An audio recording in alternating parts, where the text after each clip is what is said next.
Hello, everybody, and welcome. It is Friday night. This is Misfit Corner Comics, and we are live streaming the Nerd Day.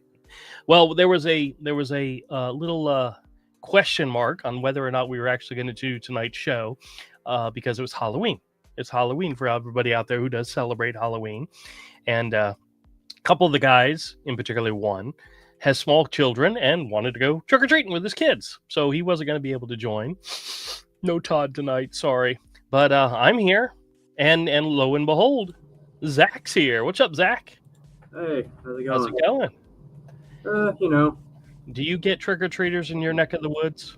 I do, but they never seem to come to my house. I don't know. Maybe I've got a throw rotten eggs in my door, and I'll start throwing. Well, that's all right. Well, we were expecting younger kids before nightfall, and I don't think the doorbell or there's been a knock at the door yet. So, well, a lot of places these days do trunk or treats. I know that's what my church does. They park a bunch of cars in a circle, fill up trunk with candy, and then just bring the kids in and have them, just go from car to car and load up their bags. It saves less time, and it's Well, we had the church right down the street from us had their trunk or treat last Saturday, so they had that big event. They had the bounce houses and all the fun stuff, and they invite any kids in the neighborhoods to come in. But hey, look, MK's here. MK says, "Hey, Drew, with my daughter and crew as well. Just jumping in to wish you a happy Halloween." Absolutely, sir. Thank you so much. This will probably be a short call tonight. Just simply because I don't think I really have anything to talk about. Oh, wait, Avery's here, and I do have something to share with him. What's up, Avery? Besides herpes? Herpes? Oh, I already gave you those a while ago. Oh. Anyway, so, hi, Avery. How are you? I'm fine. So, my local store, they do this thing where every $10 you spend, you get a stamp. Every time you get 10 stamps, you can trade it in for $10 worth of merchandise, right?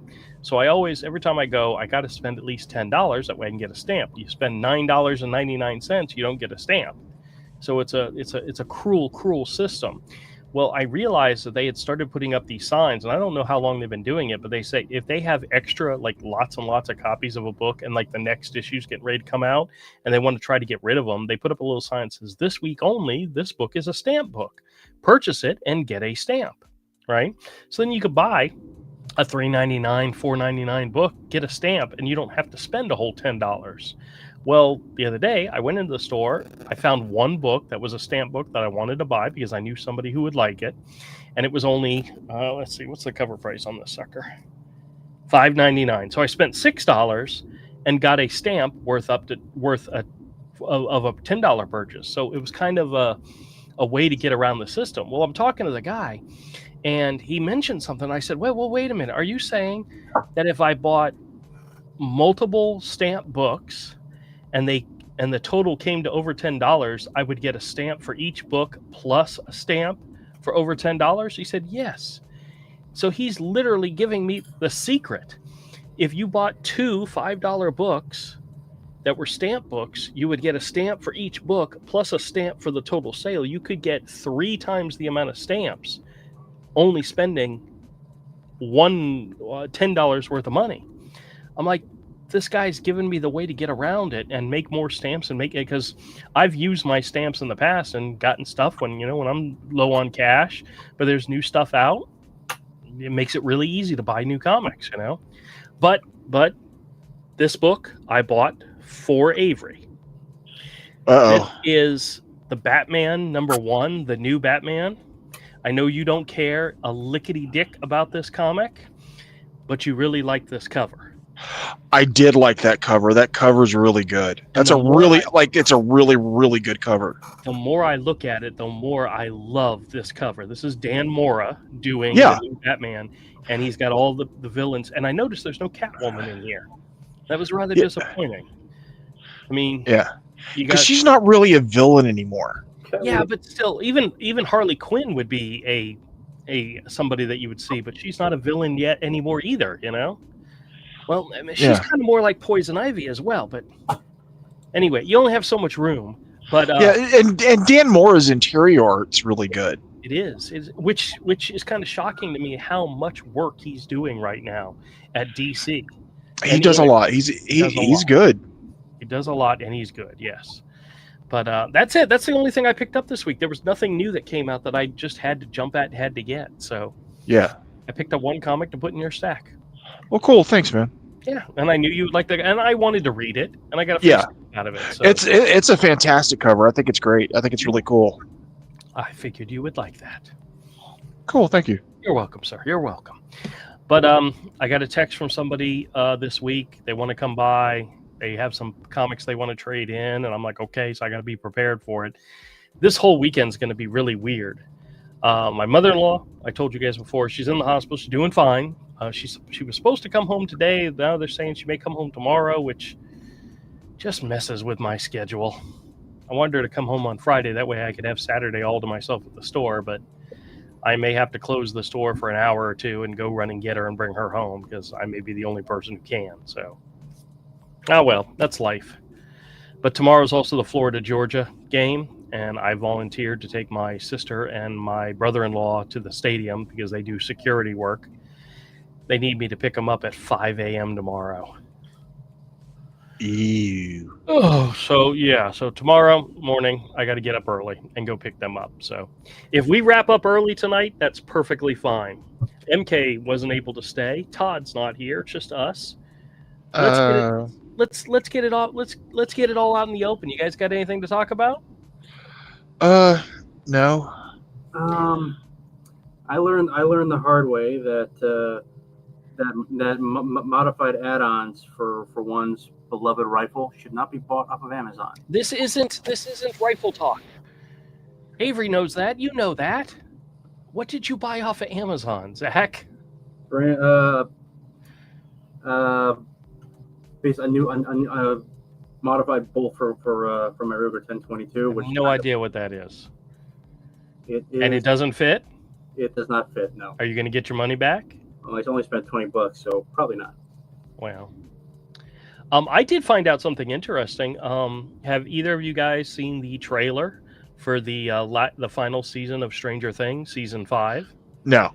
Nope. Okay, it looks very exciting. There's a lot of stuff happening in it, but the thing that I think is interesting about it is Netflix is doing. Do you guys remember when Netflix had that advertisement? They released a trailer during the Super Bowl for a movie called Cloverfield Paradox or something. Yeah. I don't remember the movie. I never watched it, but it was something that was kind of new. Netflix released the trailer during the Super Bowl, and the trailer said the movie will be available to view on Netflix as soon as the Super Bowl ends. So they trailered it, and then they premiered it right after the Super Bowl. That was something nobody'd ever done before. Well, this time with Stranger Things, the final season is broken into 3 parts. The first part will be in November. The second part will be Christmas Day. And the third part, which is, I believe, the 2-hour finale, is going to be released on Netflix on New Year's Eve as well as in theaters. Oh. And I mentioned that to my wife, and we watched the trailer together, and she's like, if you can get us tickets, we'll do it. Let's do it. We'll watch the series as it progresses, and then we'll go on New Year's Eve or New Year's Day or whichever. I'm not even sure what day of the month that is, and go see the finale in the theater, which that could be kind of cool, you know? I don't have Netflix. I'm not going to see it. Oh. Well, New Year's Eve day is Wednesday, so it'd be a Wednesday release. That actually works out pretty good. There's nothing else happening on Wednesday for me. It's not like we live stream or anything. So that could be cool. That could be a cool experience, and you know, I may have to reach out to my son and see if we could do like a family thing. See if anybody else in the family wants to go see it, because you know, you only get a series finale released in the theaters. Doesn't happen very often. I know there have been other movies that have been premiered on like Amazon and stuff like that, which have also premiered in theaters, but nothing to any fanfare. Nothing that I remember was you know, a must go see thing. You know, but Stranger Things is it's not socially, it's it's created with guys with guys our age in mind. I mean, Well, yeah, but it's cultural what's the term? Oh my god, you guys know I'm bad with words. It's not a phenomenon. It's everybody knows what Stranger Things is. It's like everybody knows who Spider-Man is, you know? It's a cultural icon type of thing. Stranger Things is probably one of the newest things that you can say is a worldwide cultural thing. You know, Harry Potter was one as well. Lord of the Rings, Star Wars, they were all, you know, cultural tent poles for a lot of things. yeah, there aren't a lot of those. There aren't a lot of those around anymore. I mean, really. That's true. Really, the last big one would have been, I don't know, Game of Thrones, maybe. Yeah, but Stranger Things was after Game of Thrones, was it not? Yeah, I don't think Stranger Things was as big as Game of Thrones. I mean, it was. Well, But it wasn't as big. I tend to disagree with you. I think Stranger Things, just the TV. Now, Game of Thrones has the backing of the books, you know. So you have book fans, then you have the show fans. When it comes to Stranger Things, that show was, you know, that was the thing to watch. Very much like Game of Thrones, and before that, The Sopranos. Well, Is very much everybody was watching it. Maybe it's really kind of the last one of those things around, because, I mean, well, let me give you an example. The biggest show of the summer was a series called The Summer I Turned Pretty, and it was the third season of that particular show. And never heard of it. Well, you would have if you were a woman between the ages of 16. Well, see, that's not a cultural phenomenon that affects everybody, you know. Well, that's the thing, though. There aren't really many of those around anymore. Yeah, well, consider that probably the biggest music star in the world is Taylor Swift right now. But if you talk to anybody who's not a young woman between the ages of 16 and 40, you'll probably get a few blank looks, and you might get some guy saying, "Oh yeah, isn't she the girl going out with Travis Kelce or something like that?" But no, I think more people know of her. Yeah, but beyond that, so even guys know her. But it's not like, look, you go back to the '90s and the '80s when we were kids, and even a hardcore rocker or an all, would have a pretty good familiarity with Madonna's, Madonna with everything Madonna done. So because you couldn't escape it because it was everywhere. Right. I don't think we really have that anymore for a lot of things. Yeah, I think Madonna, Michael Jackson, Prince, those are all, icons that everybody was familiar with, Yeah, and the thing is, we don't really have those anymore, at least. Yeah. Well, Taylor Swift is probably the biggest one. Maybe Beyonce could be considered another one. But I don't follow music, really. I mean, I'm familiar with those people, but I probably couldn't. If you played one of their songs, I might not be able to tell you who it was. Well, yes, the thing is that if you talk to someone our age and say 91, like 90, 91, 92, they probably wouldn't have any idea who Kurt Cobain was. They would probably have a pretty decent idea who Kurt Cobain was, if only because we had a monoculture back then. We don't have it anymore. And personally, I don't mind. I mean, the fact that everything's all fractured now for me is fine, because the days when everybody had to like everything, had to like the same thing because that's all there was. It wasn't that great, because some of the stuff was interesting, but a lot of times you were just pandering to the lowest common denominator. So I don't know. Look, I watched Stranger Things. I liked it. I mean, I liked it. It was interesting. It kind of felt like every Spielberg movie ever made kind of rolled into one. Including the Goonies, although he didn't actually direct that. Felt like the Goonies on acid. If that makes any sense. Right. And it was nice to see. Nice to see old Winona Ryder back, back in action. She was always one of my favorite actresses. But I don't know. I mean, look, it wasn't something. It just I don't know. After like the third season, I just kind of checked out. I mean, I think one of the problems I have with American television, and you don't see it with as opposed to say to British TV, is that British TV knows when to stop. A lot of times, and not always, but a lot of their shows they end. Well, when they reach a natural ending, they end. Whereas with American shows, there's always the temptation to kind of like milk out one more season. To run. I mean, how many?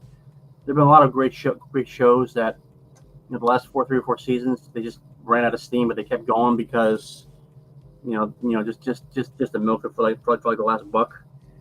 I just kind of feel like that's kind of like where Stranger Things is. I mean, it's like I just lost interest basically. But okay, that's fine. If you're not interested, that's perfectly fine. I'm But interested in it. I'm going to go check it out. So well, then I'll check it out too. But no, you don't have to. No. Let other people tell you what you should like and what you shouldn't like. We've had this discussion before. Look, man. You watch too many of those videos of people talking about how Disney sucks and movies suck and everything sucks. And truth be told, Drew, I mostly just keep this on there's something in the background. I'm not really paying attention. Well, there's so many things in life I would miss out on if I listened to other people. You know? Look, if I listen to Avery about comics, like My Little Pony, never buy comics. The My Little Pony movie animation was awesome. The story was cute and silly, but the animation was fantastic. So, look, I mean, I actually own that one on Blu-ray. It's a good flick. I know.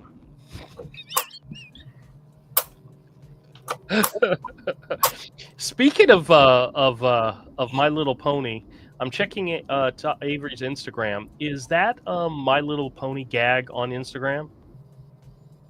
Is that one of the ones that's on Instagram? Oh, yeah, it is. It is.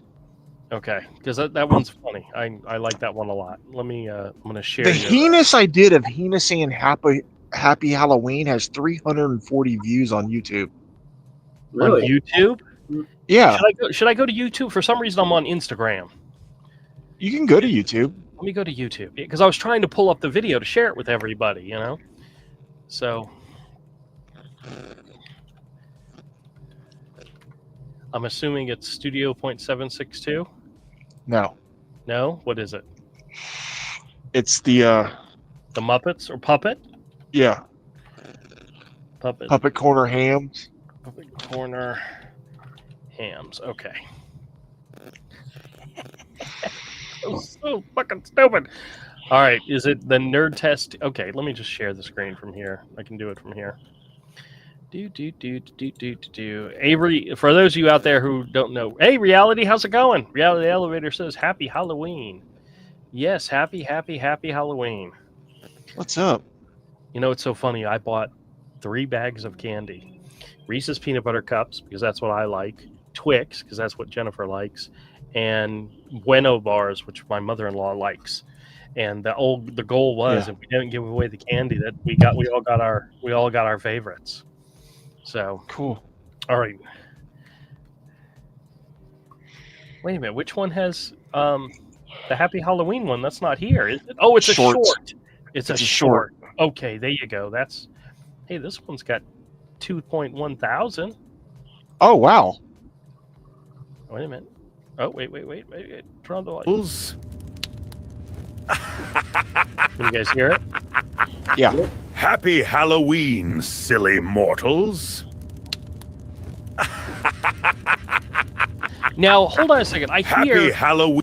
I hear crackling noises like of a fire. Is there supposed to be a fire somewhere in the scene? It's just added that, dude. Really, it did? Okay. You know what I think it is? Because you see the smoke coming up from his coffee mug? Probably. That's so weird. Sometimes it'll stick music in the background. That's a really old one. Happy Halloween. Yeah, old one. All right, let me go back to videos. do this one. It's probably that one. Oops. Don't you, Andrew? There you go. You really like My Little Pony, don't you, Andrew? That was one time in college. It doesn't count.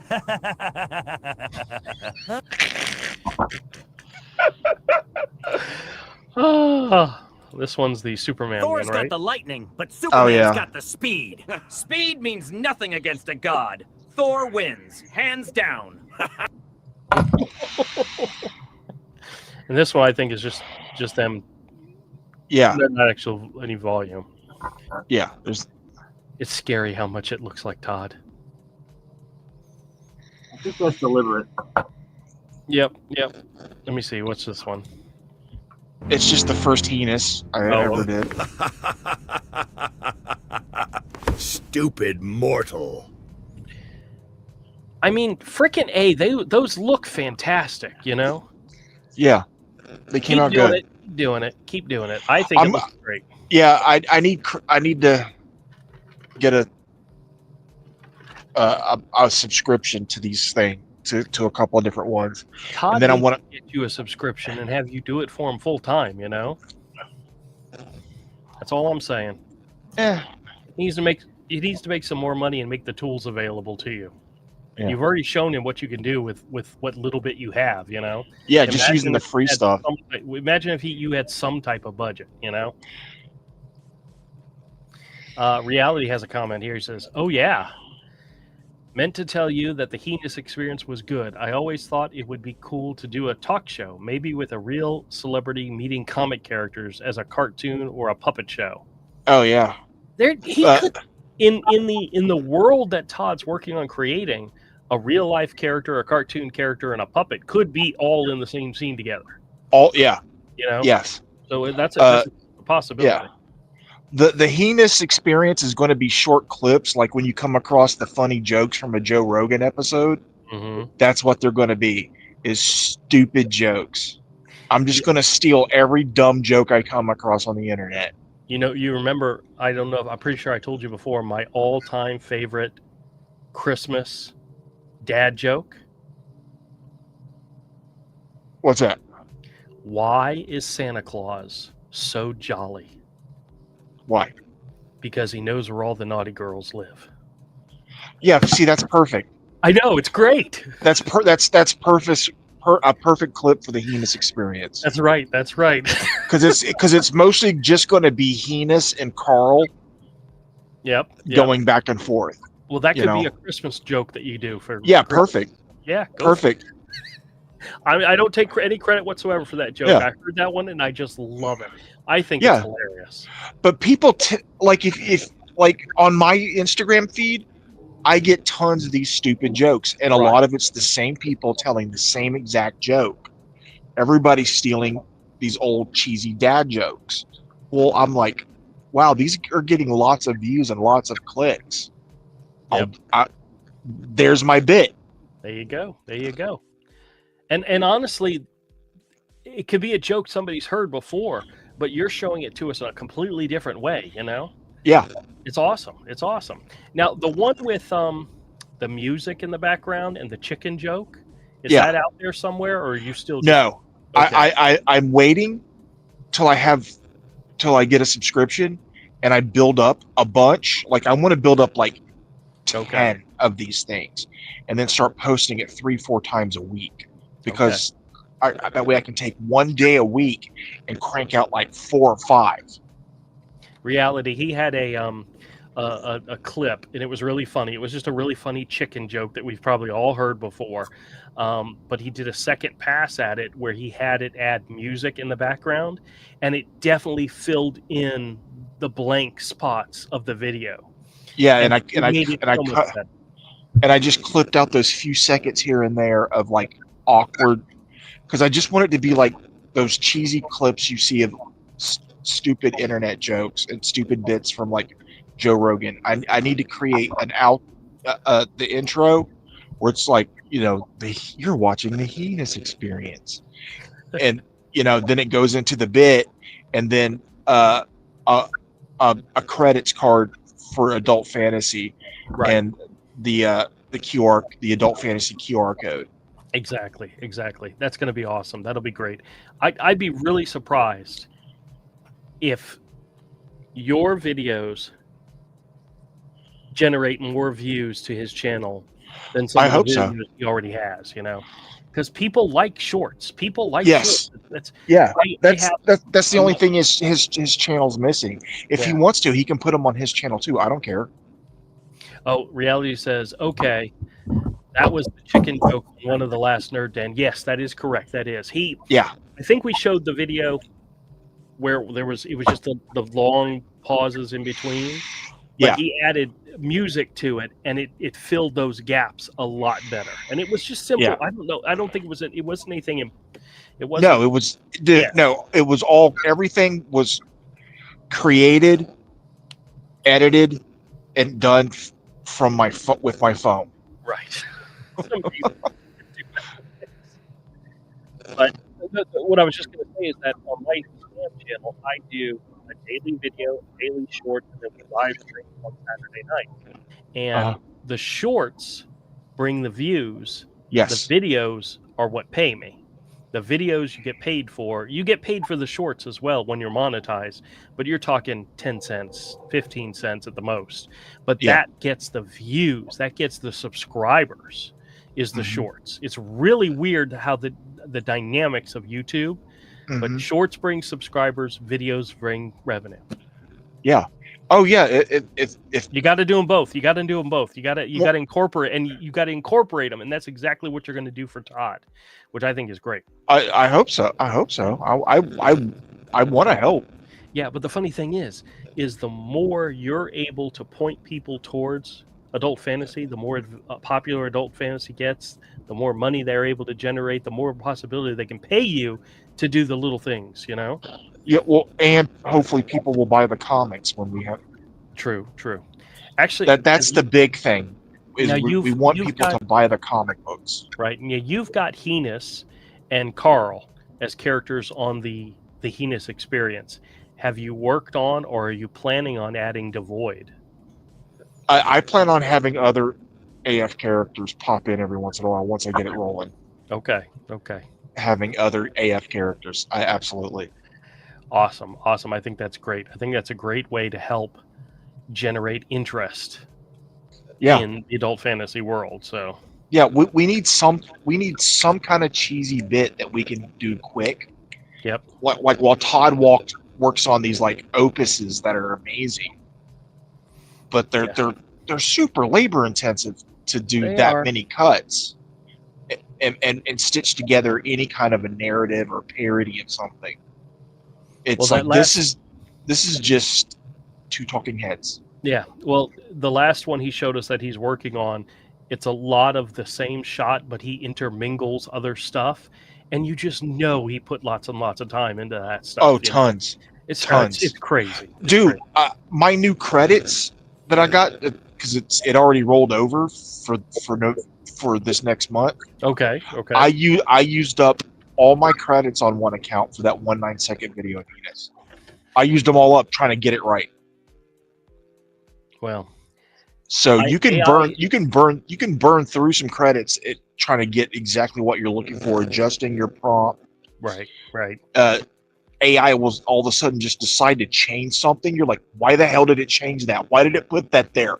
What the is that? Yeah. Well, Todd was telling us last night that one of the characters that he created has a ring on one finger, and the AI kept switching the ring to another hand. Yeah. And switching it back.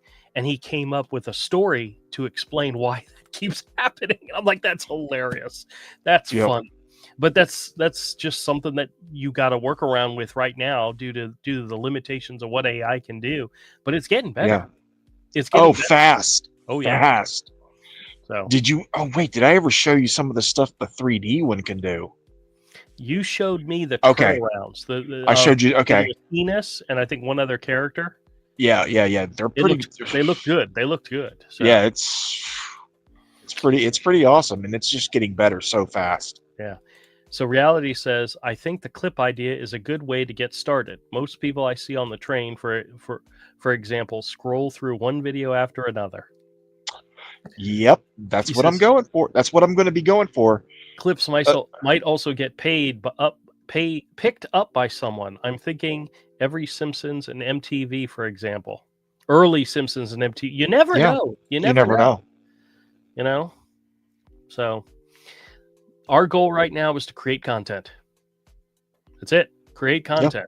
You know, we're not worried about being monetized just yet, but this is not the end all to be all for our life existence. But the more content you create, the more you get noticed, the more you eventually get a direction. When I originally started Misfit Corner Comics, I threw up videos, just anything I want. I did Lego videos. I did comic videos, Blu-ray videos, just reviews of everything. And every now and then I would do a scam call because I got them every now and then. And it was the scam calls that blew up, you know, and now I'm getting paid to do them. And I'm screwing with scammers every day and absolutely loving it. You just never know. Nope. Oh, well. Any other comic or TV or movie news happening? Anybody interested in? What did I... Oh, I forgot I was going to talk about. The wife and I watched the first episode of Welcome to Derry, the It prequel that's on HBO Max. And I was rather shocked at the gross and violence that they threw into that first episode. The baby being born was like a little wild. It was a little intense. And I was also like, I'm still trying to figure out who are the main characters. You know, it seems like it's going to revolve. Well, they took out a lot of people in that episode to the point where it's like, wait a minute, where's the main group? Who are the kids that we're supposed to be following and paying attention to and cheering for? You know, those kids don't come along to the book. Well, these are apparently a bunch of kids that get got. Yeah, obviously so. But it's. I had a question for you, Avery, and I could not remember it. I know you. Did you read the It book? Yeah. The monster that is Pennywise. Yes. Is he able to be multiple people at one time? Maybe. Or is that something they just did for the show? Because I remember individual characters like the werewolf or the leper guy. He can make you hallucinate. Really? So the hallucinations can be quite elaborate. Okay. He can make you hallucinate. How powerful that thing is, I don't know. Because I know it's kind of the same species or something as the Crimson King. Right. Or something like that, or at least from the same dimension the Crimson King's from. So it's pretty powerful. Yeah. An ancient thing. No, I always figured if they ran up against one villain, one bad guy, that's him. But if there's multiple people, it's like, oh crap, who is really that? But if they're hallucinating, if they're seeing things, then maybe that's what they're. It can make you hallucinate. It can make you. It can change its form. Right. It can be. It might be able. It has no limits. Yeah, it's an eldritch heart. You know, I can't even say that word right. Well, It's primordial. Right. Insane. But it was very scary. And my wife is not a big fan of that kind of horror stuff. She's never been a fan of that, but she was willing to watch it with me. And I will say none of the horror elements surprised me. They freaked me out. But it's like, something's getting ready to happen. Because you just feel it. You've watched enough of this to know, like when somebody's looking down a drain, something's going to come out of it. So that's not scary, but woo, they're really pushing boundaries with this first episode. And I think that's great. I've actually read the book twice. Oh, really? The first time I read it, I was a kid. Yeah. Because it's back when the miniseries came out. Right. And there's a lot of it I didn't understand. It was like, this book is dumb. There's a lot of gibberish. Mm-hmm. But then I read it again after I read the Dark Tower series, and I was like, oh, I understand the gibberish now. Okay. he connects so many of his books together, and Yeah. I think that's one of the things that they were talking about with this show, is that they're connecting it to, Shawshank, they're connecting it to The Mhm. Shining, they're Mhm. connecting it to other stories, and that's a lot of what his books are. People don't Mhm. realize, some people don't realize that a majority of his books are interconnected. Yeah, they connect through the tower. Yep. Speaking Like of which, one of the best shows that they ever did was that one. I think it only had 2 seasons. It was Castle Rock, I never where saw it, it. where it connected Salem's Lot, it connected Shawshank, it connected Misery. There were so many great connections in there, and people, and as you're Yeah. watching the show, you're like, oh, I got that reference. Oh, I got that reference. It was Yeah. great. It was great. Yeah. Have you ever seen Hearts in Atlantis? Yes, I have. Well, that main character pops up again in the Dark Tower. Yep. Actually, I want to say I read the book, but I didn't read it. That was during the time when I was doing a lot of traveling back and forth to work. So I was doing audiobooks, and I listened to that entire one on audiobook. So technically I've read the whole thing, Yeah. but I love the idea of a secret group communicating through missing or lost cat signs that are hung up around town. I thought that's such a great plot point twist thing. That's such a great idea. Let's put it that way. Yeah. But And Callahan, Father Callahan from the Salem's Lot pops back up in the Dark Tower, because when you read Salem's Lot, you just sort of lose Father Callahan and you just assume he's dead. Right. But he doesn't actually expressly say he died in the book and describe it. So he uses that to pick him back up much later in the Dark Tower series. Yeah, the Dark Tower was kind of the accumulation, or it was kind of like the place where things The center. Yeah. Exactly. Yeah. It's his Lord of the Rings. Right. I remember, I think I did the first 3 books on audio. I remember The Wasteland, and I remember, was there one with a train? Yes. Okay, I think those are the first one and those 2 were the only ones I actually completed. I read them all. Wasn't there like 7 in the series? Yeah. And I think he's put out some other stuff since then, and that stuff I haven't read. I just read the main novels. Right. Oh, you either love them or hate them, but they are very memorable. What did you think of the movie version, the one with Idris Elba, that was like out for like 5 minutes and didn't do anything? I hated it. It was a little silly.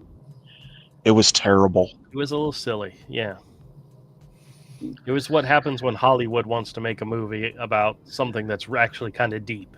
Like, of all the stuff that King has written that's been butchered by Hollywood, that was the biggest butcher job ever.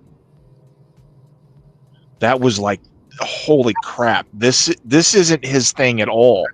And they'd be like, well, it's an alternate universe. It's like, yeah, there's alternate universes and stuff like that, like crazy through the Dark Tower. Right. We get that. But I think having it just yeah. I think the best book to movie adaptation would have to be The Green Mile. The Green Mile movie was so much like the books, even though there were some major plot points that kind of got missed that they didn't focus on. The overall general, because the books were like short novellas. There were like 6 of them, and once again, audiobooks. Absolutely adored that whole entire story, and the movie did it, in my mind, did the books justice, even though there was a lot of stuff that was missing, a lot of chunks, a lot of story parts that were like, that was important, but they didn't focus on it. It still overall was really good. I think the original Toby Hooper Salem's Lot miniseries is pretty good. There was a miniseries? There's been okay. There's the original late 70s miniseries. There was another one done with, that one's the one with Rob Lowe, sucks. And then there's the new HBO version of Salem's Lot, which there's visually some things I like, but overall, I don't care for it. Okay.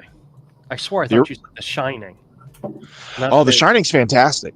I have never seen that entire movie from start to finish, and it was on Netflix, I think, or maybe it was HBO Max, and I started watching it, and the first like 5-10 minutes of it, I'm like, I don't remember any of this. The Yeah, it's whole really good though. interview for the job, the kid talking to the therapist, none of that do I remember at all. You've heard the stories about what Kubrick put his actors through making that movie, right? I mean, he really was. It's a lot. Yeah. Yeah. You know, He was one of those. Is he still alive? No, he died. He died a few years ago. Yeah. Okay. he died. That's kind of what I thought. Yeah, Now, he's Was it Eyes Wide Shut his last movie? no. Jeez, Actually, it was the last movie he completed, but the last one he was involved with was AI, but he died to make that, and it was taken over by Spielberg. hmm. Okay. But yeah, no, it's no, it was either AI or it was Minority Report. One of those two. It probably was AI because I think Minority Report always was Steven Spielberg. Hell, I think AI was too. But then again, it was definitely one of those movies Kubrick was involved in. well, I could definitely see it in AI. Yeah, I mean, Yeah. That had that very. My personally favorite Kubrick movie is probably Barry Lyndon, which is probably the one but there's also 2001. Yeah, reality says yes, AI. So Glory, et cetera. yeah. Sorry, bit of a film nerd. Now, has anybody watched the Netflix series Monster, the Ed Gein story? I don't have Netflix. Oh. They've made a couple of Monster. There was the Menendez brothers. There was the Jeffrey Dahmer one. They're all very hard to watch. The Ed Gein one, which I knew nothing about Ed Gein. I had no idea. He's the basis for Leatherface. He's Leatherface, Norman Bates, Buffalo Bill from Silence of the Lambs. Skeletor. This guy was the inspiration for so many horror icons, and I had no idea who he was. I knew nothing about him. I've seen that. There's other movies about him, but I've heard of him. Yeah. I knew who he was. This show, there were those very intense scenes where you're gonna get sick to your stomach just watching what's happening. Yeah, that was Wow. There's actually a complaint by, it's like some people were saying that it was just out and out gratuitous. I mean, he was a sick puppy. Oh yeah. I'm just not a big horror fan. I never have been. But although I will make honorable exception for The Lost Boys, because I don't see it as a horror movie. That's a horror themed movie, but it's more of like an 80s teen movie. It is. Very much. I see it more as a prophetic state for the state of American culture, but that's just me. Well, it's so funny rewatching that movie. At the beginning, when the dad character shows up and he tells the guy, "Hey, are you going to invite me in?" People nowadays know what that means. They would know right away. Back then, people didn't realize what was happening in that scene, and looking back at it now, it's like it's right there in front of you. That's Edward Herman playing the vampire. Yes, I mean yes. the dad from Gilmore Girls. Yep. And he was genuinely scary when he finally revealed himself. I mean, that theme of the vampires have to be invited in was a part of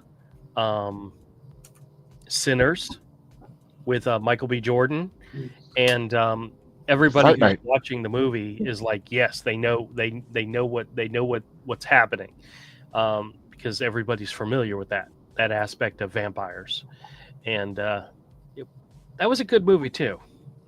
I'm surprised. Even though you could cut out all the vampire stuff, and the movie would still have ended the same way. So I'm surprised that Lost Boys hasn't been remade yet. I mean, they're digging up every other well, Yeah. third rate. Hollywood loves to bastardize stuff. So Yeah. Well, Like the remake of Fright Night wasn't that great. I love the original Fright Night, dude. That movie's great. that's the one. Was that Colin Farrell or who was it? Colin Farrell was in the remake. Yeah. Yes. The remake was scarier though. Yeah, but the original was way more fun. Yeah, but that's because it was supposed to be silly, tongue in cheek at a lot of parts, you know. Yeah. Whereas the remake was more straight on horror. So. Yeah.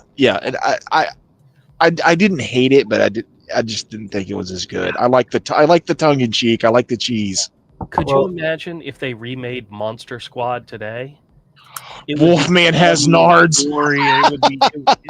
They would cut all the humor out of it. They would cut. Oh no! I want the dude. It's got to have Wolfman's got nards. No. I can easily see them taking Monster Squad and doing a Stranger Things kind of version of Monster Squad. You know, where it's got its moments, but it's still scary. You know, if you're going to remake anything, remake An American Werewolf in London. That movie was so good. I still love it. You know what? I hate to say it, but if they did that, they would CGI the transformation, and Avery would hate it. I would be furious. He would be furious. Yep. It and the first Howling movie have some of the best werewolf transformations in film. The first Howling is still fantastic. I still love it. You know, I don't think I've ever watched that one from start to finish. It's on Prime or HBO. It's on one of them. Same thing with American Werewolf in London. Oh, dude. I've seen parts of them, but I've never seen the whole movies. They're so good. I've heard that before, probably from you. Oh, I'm sorry. Interrupt. You're watching the Fantastic Four on Still Bookcase. I only watched The Exorcist like just a year ago for the first time. Oh, did you see the one with like the extra footage that's like super freaky or going down the stairs and stuff? Oh, I don't remember that at all. Dude. Well, guys, like I think when it comes to nostalgia, it's like we're getting to the point where the people who were young in the early 2000s are now in a position where they have some money to spend. So you know what that means? Harry Potter and Twilight reboots. I mean, your way. Yeah, they're already doing the Harry Potter reboot on HBO. They're going to do an HBO series. Yeah. Apparently, they're making Snape black, which I'm actually interested in seeing how they pull that off. Well, I'm interested in watching it crash and burn. They're making Hermione black. No. They made Hermione black in the stage play. I think the young lady they cast for the TV show is she's ethnically ambiguous. You know, she's kind of like me. She looks like any generic brown skinned person. Reality asked a question a little while ago. I saw that there was a Friday the 13th TV series. You guys know if it's any good? The one from the 80s? It's not related. It's called Friday the 13th, but it's not related to Jason or any of that. Jason or Camp Crystal. It's something totally different. Right. It's that. If it's that show is about two cousins that inherit an antique shop.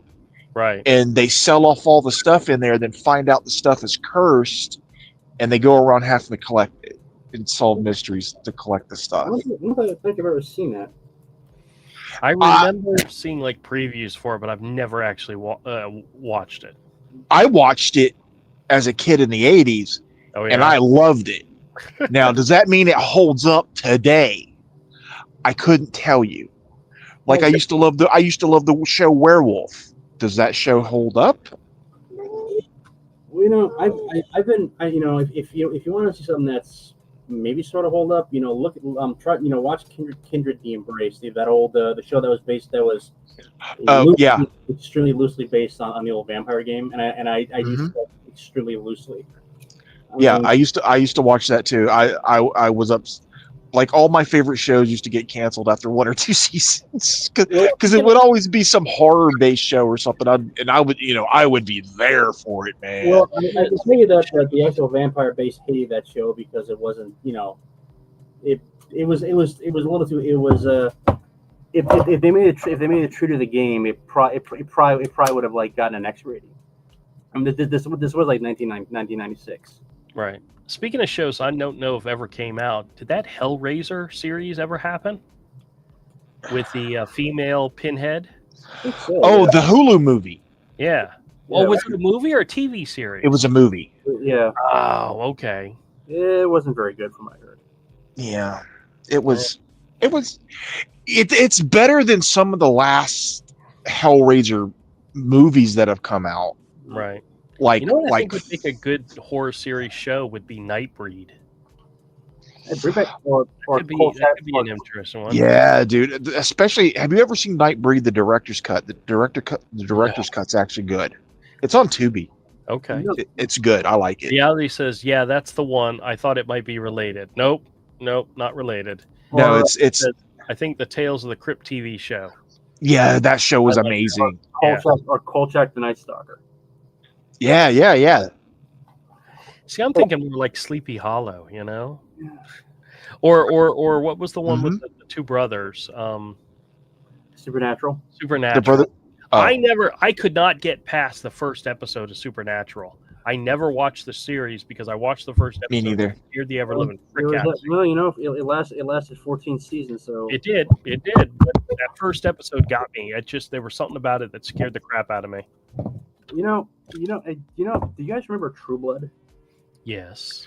The first couple of seasons of True Blood are really good when it's like a white trash, Dark Shadows. Yeah. But then by the fourth, fifth, it's like it starts getting weaker and weaker and weaker. But that first few seasons, man, when it's just, Jerry Springer, Dark Shadows, I love it. Yeah, my wife was reading the book. She and a friend loved reading the books, and she left one of the books in the bathroom one time, so I started reading it, and I read the whole thing, and it was literally Sookie was going to a convention where the vampires were meeting, and she was like a guest there and so forth. And she was meeting all these different characters, and I don't remember how the book ended, but it was just like a season of the show, in that she was there dealing with werewolves and vampires and all this stuff, and it was interesting. But the ladies love that stuff. So here's the thing, Andrew. Right around that time in fantasy, like a lot of urban fantasy, there was a lot of that kind of like romantic, vampire-based fantasy. No, I'm talking about like stuff like Anita Blake. Right. They liked Anita Blake. Yep. Yeah, basically where like every fantasy trope out there: werewolves, vampires, fairies, whatnot. And the center of it was usually a spunky heroine who was trapped in some kind of love triangle. I mean, like Anita Blake, she stretched that out for like about, I don't know, 40 books. Paulina Blake. Actually, they made a Anita Blake comic book too. I know. It actually was not that bad. I read it. That's what I thought Underworld was when they first I saw that. Well, I think didn't the guys from Underworld get sued by White Wolf? Basically, yeah, we talked about that before. Yeah, because White Wolf was doing Anita Blake stuff. I think that's what they were doing. Yeah, and And when I saw the Underworld trailer for the first time in the theater, I was just like, wait, that looks an awful lot like White Wolf stuff. Yeah, because I was doing a lot of work for White Wolf then when that came out, and I was like, wait, that looks. Reality says, I watched the first 2 seasons of True Blood. I liked them. I thought they did a good job of combining the vampire lore with the modern world. Yeah, that's that. Well, at least the vampires didn't sparkle. Look, there was a lot of that back then. There was Anita Blake, Sookie Stackhouse, the Jim Butcher's Harry Dresden novels. Yeah. It was a whole thing back then. I mean, it was okay. There weren't actually a lot of good adaptations. I mean, they did adapt the Dresden Files for sci-fi, but they didn't pull it off very well. But No, I mean, what was I gonna say? Yeah, no, it's just that it's not. It's fantasy in general is hard. It's kind of hard to pull off on TV because the level of disbelief you have to overcome is pretty high. I mean, it's usually a case of like either you have someone who's playing an elf or an actor wearing elf ears. That's kind of how it works out. It's easier. It's easier when it's easier like when it's kind of based in the real world because there's like the you know it's easy to slip stuff through. But yeah, I mean, look, I thought it was okay. I mean, sorry, True Blood. You know, it was white, white trash vampires. And when White Wolf got sued, White Wolf sued the people making Underworld because they were basically blatantly ripping them off. But the thing about White Wolf is that they were basically like going into the goth clubs in Atlanta in the 80s and just like copying everything they saw. I mean, that's Yeah, they lost the suit against them anyway. Yeah. But like, I'm still trying to wrap my head around the fact that Atlanta, Georgia, in the 80s had a goth scene. Oh yeah, dude. But Even Jacksonville had it, dude. There was one club that used to be a theater. Well, actually, there are a couple of clubs in Jacksonville used to be theaters, but there was one, Murray Hill, dude. I think it was either Friday or Saturday night, man. It was Vampire the Masquerade. Oh, yeah. Yeah, there was they had that in Pennsylvania where I went to school. Although to be honest, Yeah. Every mid '90s, every major city there was some alternative club in every major city was doing vampire. I know, I remember that. I was in it. I mean, I didn't like Vampire then. I don't like it now, but I played it because look, if you were in the role playing games like I was, the problem was that I like D&D. I like that old school fantasy stuff. But the guys in my college, this is like 95, 96. It was the height of like Gen X edginess, and nobody wanted to play D&D because they thought it was all babyish. They wanted to play. Yeah. Well, they wanted to role play vampires massacring people, and I thought, you guys are just doing this as a power trip because you can't get laid. I didn't appreciate it a lot because I wasn't exactly Mr. Plow when it came to my love life. In fact, it was the exact opposite. Still am, as a matter of fact. And B, it was they were the only game in town, so you kept your mouth shut and you just took what you could out of it. Yeah. Wow. Plus they were all like CS majors, and they were all a bunch of arrogant pricks. At least that's how I thought. I didn't say that out loud though, but I was glad when I stopped being friends with those guys. Well, on that note, we're gonna wrap up early. On that note, I'm tired. Knowing I got to get up early, and my mother-in-law has been in the hospital, but she's supposed to be coming home, and you just know what's going to happen is I'm going to get up early, go take my sister to the stadium. I'm going to come home, grab a few more hours of sleep, get ready to go to the store, and then my mother-in-law is going to call, say, hey, come get me from the hospital. I'm going to be all over the place, left and right. But that's all right. That's life. So we'll be doing this. By the way, you guys know the time change tomorrow night? Yeah. Yeah. Okay. Most of your phones and computers will do it for you. But yes, they'll do it automatically. Ah, well. Oh, well. Well, guys, I hope kids today they don't have to change their own clocks. Yeah. And unlike what's funny, my buddy Glenn in Colorado, his time doesn't change. He's in an area where they don't do daylight savings. Yeah. So I'm like, damn, that'd be nice, but yeah, sometimes. Supposedly I'll get an extra hour's sleep, so we'll see. Oh, reality says good night and good weekend. Yes, you guys as well. Later. All right, guys. Talk to you soon. Have a good one. Be safe and watch out for little monsters outside. Bye. Bye. Let's see if I can actually